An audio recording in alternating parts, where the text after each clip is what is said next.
so I'm like really wet. I just dried my hair off because me, my uncle, my sister, and my little sister had to go pick up my other little sister from the bus stop because it was raining pretty bad. And we also had to go get my brother, so yeah.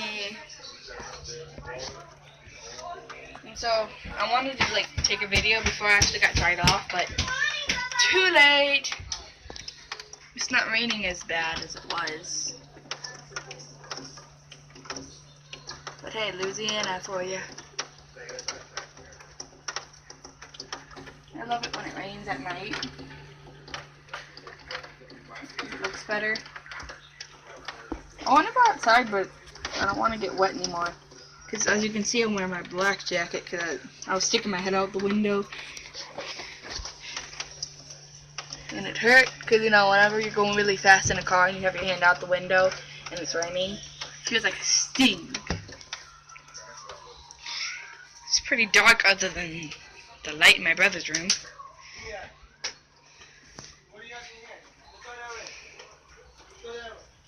Can't even see my turtle's tank over here.